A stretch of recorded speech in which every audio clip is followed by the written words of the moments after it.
I want to express my appreciation to Dr. Wecht and the organizers of the conference for inviting me to this conference. And I present this with some trepidation because there are many people here who've devoted many years of their lives to studying the material and know it much more thoroughly than I do. But I will tell you my own personal experience of what I saw in the trauma room that day. And then, if there's time, I'll make some other general observations. In November 1963, I'd been a faculty member at the University of Texas Southwestern Medical School in Dallas and on the staff of the Parkland Hospital for 5 months. I had just finished my residency training in neurosurgery at the Neurological Institute, Columbia Presbyterian Medical Center in New York. And Kemp Clark, who was the chief of the department, had completed his training at the same institution several years before, and he'd returned to Dallas to start the neurosurgery department at Southwestern. He'd come up to New York to teach us how to do a certain surgical procedure, anterior cervical fusion, a very common procedure now, but at that time no one at Columbia had done one, and he was a pioneer in that area. Where I had scrubbed with Kemp because I was the chief resident and we became friendly. At Southwestern, neurosurgery was a division of the Department of Surgery. Tom Shires was the chairman of the department. The faculty members were predominantly in their early 30s. There was really a wonderful camaraderie and enthusiasm for taking care of the remarkable range of illnesses that came into Parkland Hospital. And Parkland had become a major center for the care of patients with traumatic injuries. Dr. Shires had developed many of the treatments that became standard for the treatment of traumatic injuries, and in fact there probably couldn't have been a better place to come in the United States if you had a serious injury. Now, at the time I examined the President, I'd already seen a number of handgun injuries of the head, and I'd had 2 years of military service as captain in the Medical Corps, and I received basic training given to physicians at Fort Sam Houston, which included handling rifles and some information about wounds. And 40 years since, I've been attending neurosurgeon at large urban city-county hospitals, Parkland, Bronx Municipal, John Sealy in Galveston, and Ben Taub General Hospital in Houston. So I've seen many handgun wounds, but not rifle wounds. Few or none of the physicians in the trauma room had seen the type of cranial damage caused by a rifle bullet. And I think this is one of the sources of confusion regarding the President's injuries. Well, on that morning, on November 22nd, Kemp and I were sitting in the neurosurgery lab opposite our 2 small offices in the surgery department, and we were talking about the President's visit to Dallas. We knew the President would be traveling in a motorcade through downtown to the Trade Mart, which was about 10 minutes from Parkland. While we were talking, the telephone rang, and I answered the phone, and the voice said the President had been shot, was being brought to the emergency room. Dr. Clark and I should come.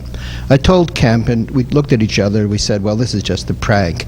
And several other physicians had similar phone calls that also reacted the same way. But we looked at each other for a minute more, and we decided we better go. We got up and we went to the elevator, and our secretary, Ann, came out of the office and also told us. So we went downstairs and we started running across the parking lot, which was about 100 yards to the hospital. I'll see if I can put the first slide on. No, that somehow is the second slide. Here's the first slide. I took this about a month ago.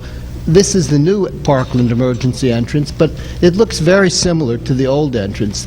The old entrance was about over here, maybe about 100 feet off to the left, but this is very much the appearance of the emergency room entrance.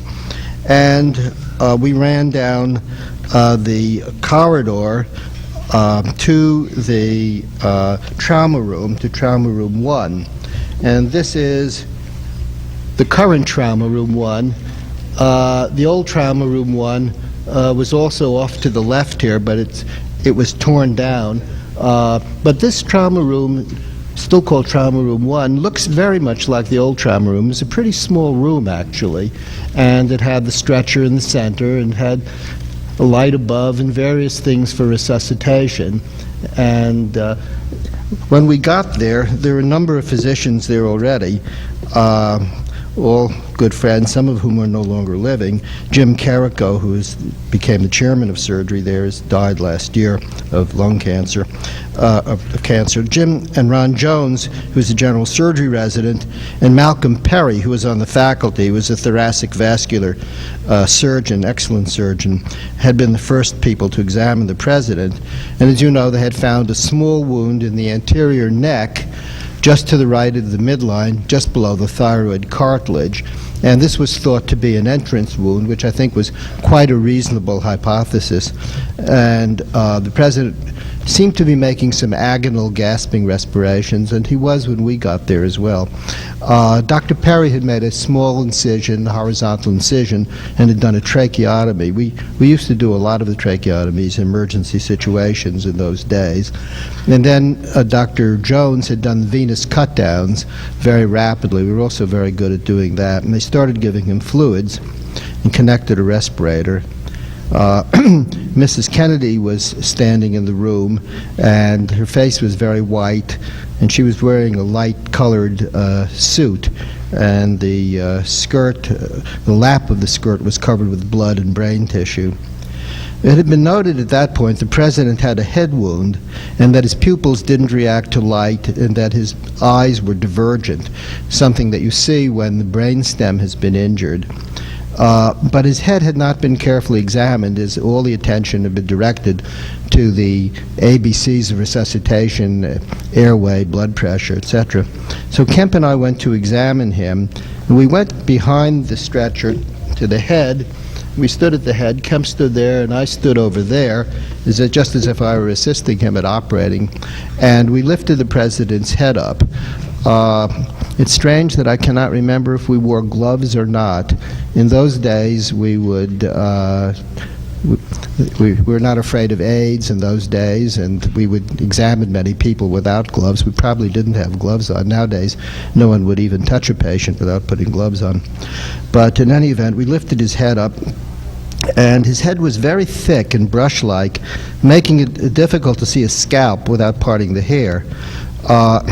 When we did that, we could see in the right posterior parietal area, and I'll show you where that is in a minute on some slides, the scalp was lacerated and was avulsed outwards.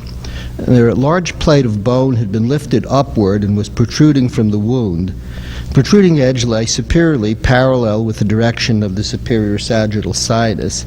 The plate seemed to me about 4 inches long in fronto-occipital and about 2 inches in width. And if the plate had been folded down again, the bottom part of the plate would have come down into the upper temporal area. Medial edge of the plate could not be clearly observed because the brain tissue had herniated outward. The tissue had the appearance of the cerebral cortex. It was macerated, very white. There was no active bleeding. There was blood on the sheets of the carriage and brain tissue. The president was lying supine with his head on the stretcher. Kemp and I then lifted his head to inspect the occiput. There was a laceration approximately 1 inch in diameter located close to the midline of the cranium, approximately 1 inch above the external occipital protuberance. Brain tissue, some of which I thought had the appearance of cerebellar folia, was lying in the laceration. And again, there was no active bleeding. And we did not probe the wounds, and we did not do that in general. We did not put a glove on and palpate or try to feel in the wounds for depressed fractures of any type of wound.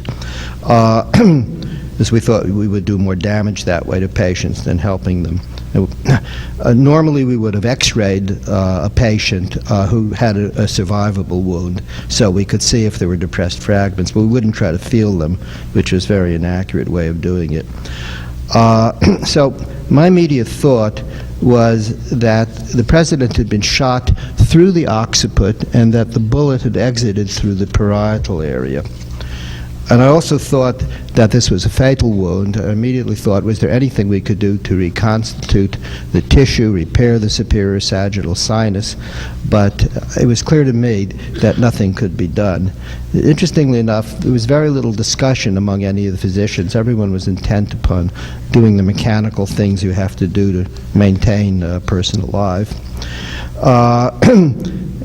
Everyone's attention was then directed to the problem of maintaining a heartbeat, and no one could feel a carotid or femoral pulse. EKG had been attached using needle electrodes. We didn't have these nice pads we have nowadays, but you just put a needle into the tissue. And there was no organized electrocardiogram. Closed cardiac massage was started, and Dr. Clark did part of that, taking turns with some of the other surgeons. And resuscitation was performed for about 15 minutes. It became apparent to us that the President's heart could not be restarted. And Dr. Clark went to Mrs. Kennedy, who was standing in the room, and comforted her as best he could. And he was the senior surgeon. He was 38. I was 30. He pronounced him dead. The Secret Service was told the President was dead, and there were Secret Service men in the room, but they certainly were not obtrusive, certainly weren't saying anything, and certainly nobody paid any attention to them. I and the other physicians then went out of the room out of respect for the President, out of respect for a dead person, and the nurses who did this task prepared the body. In retrospect, of course, it would have been better if we had totally addressed the President, examined him. We would have seen the back wound. It would have been better if we had made drawings of the wounds. But we went into the hall, and after his body had been placed in a casket, the Secret Service took the body out of the trauma room in the casket, down the corridor to the exit from the emergency room.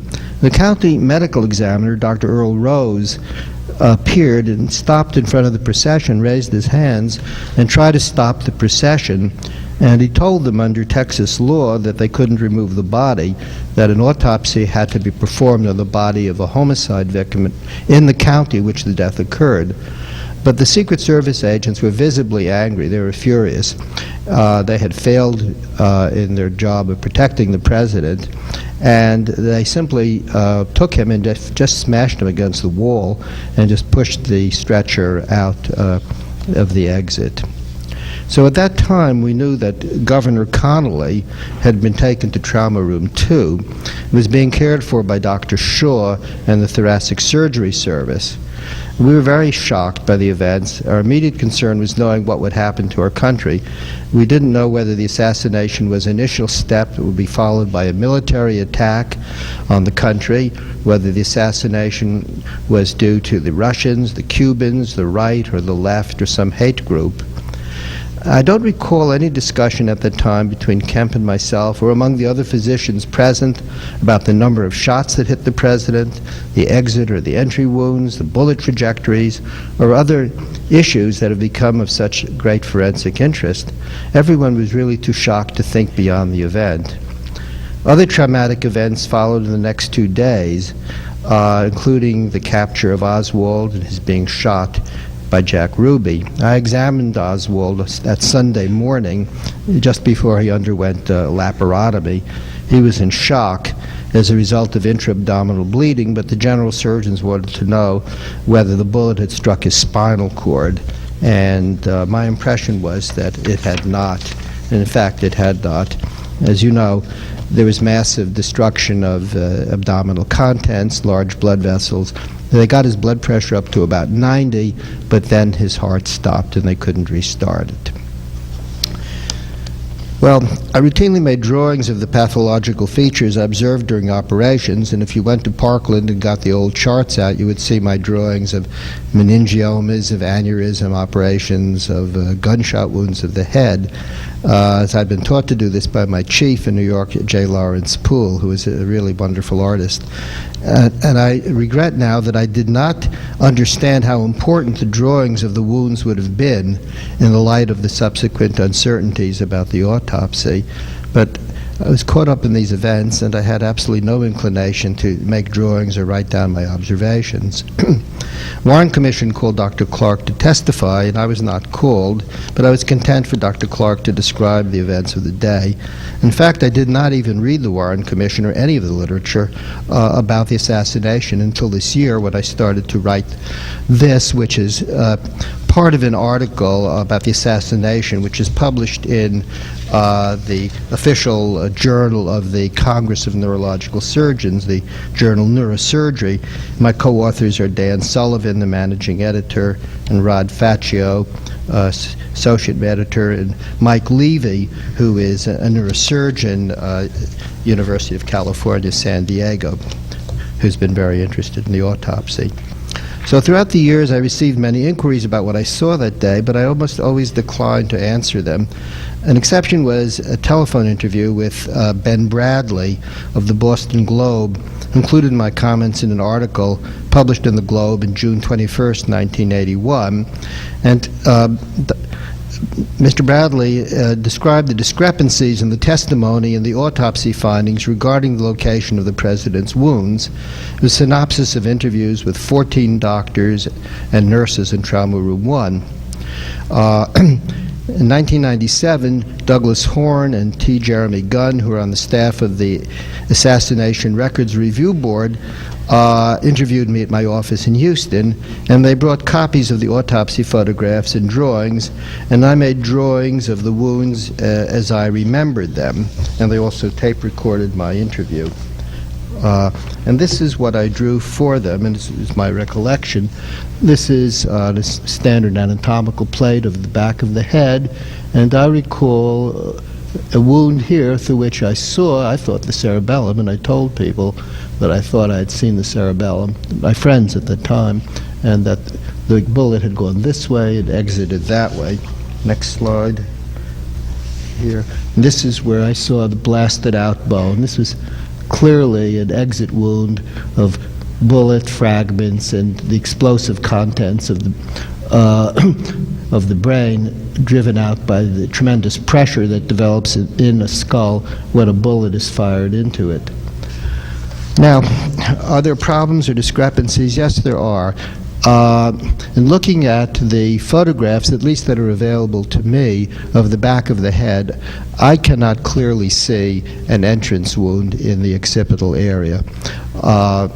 In 1972, Dr. Wecht was the first pathologist to examine the autopsy records in the National Archives, and he pointed out, in a really very fine article, that the occipital area shows a small area in the lower scalp which has a blemish. It's sort of a reddish mark.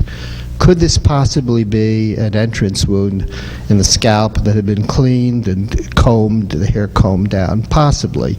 Dr. Baden is going to talk to us, and the Clark panel and the House Select Committee panel that he chaired identified an area higher up near the so-called cowlick that could conceivably be an entry wound.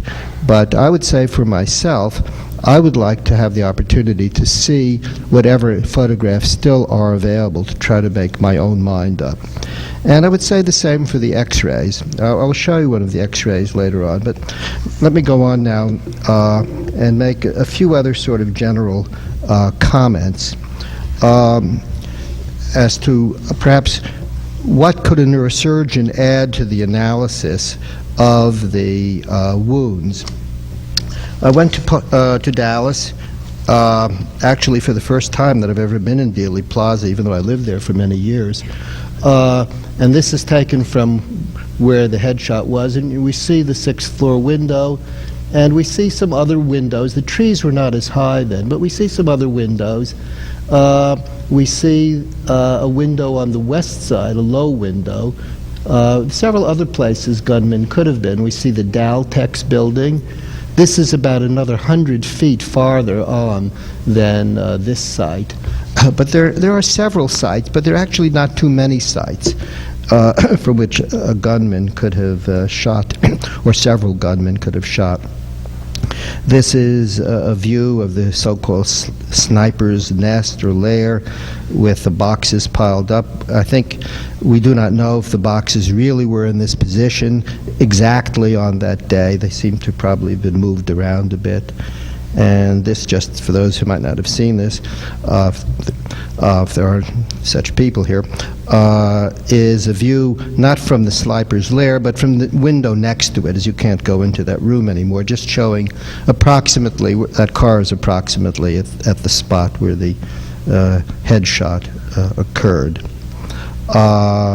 This is a view from behind the picket fence on the grassy knoll. I think you can just see the X that marks the probable headshot site.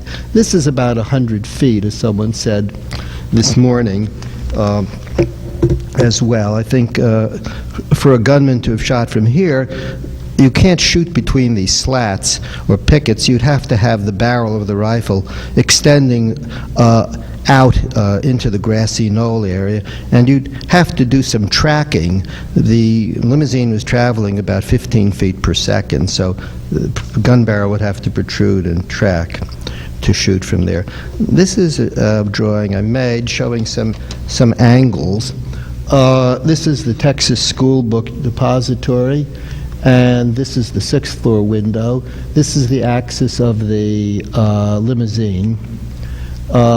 And this is about a 10-degree offset from the axis of the limousine.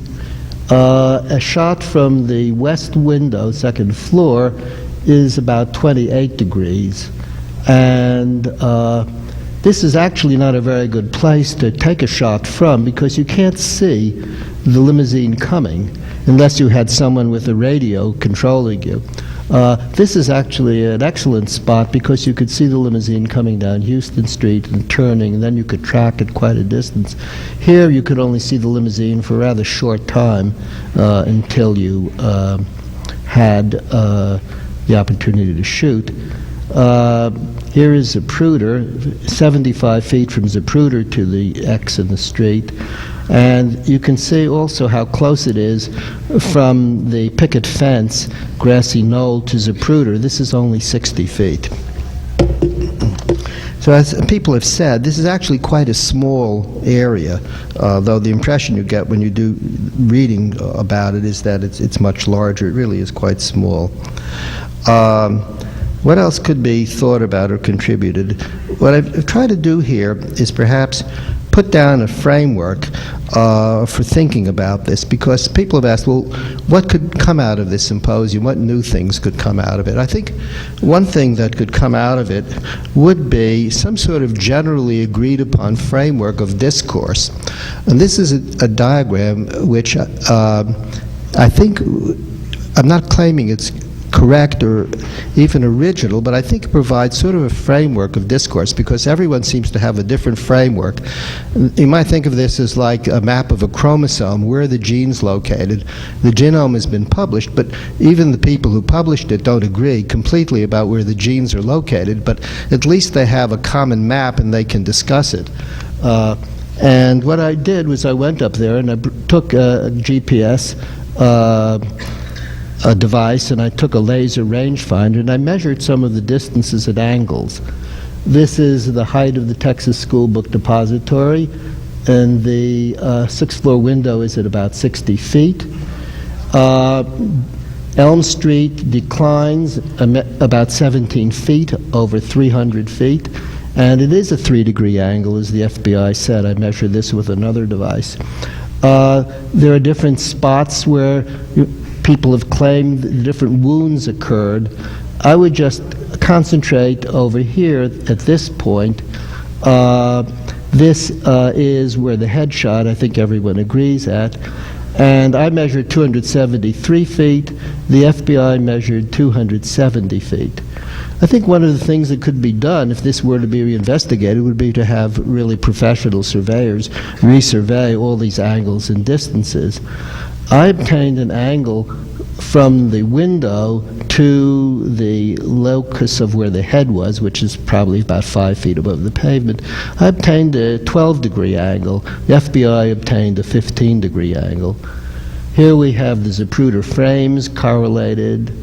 Here we have the wounding site according to various things, such as the Zapruder film, back and neck, which I think occurred perhaps around 224.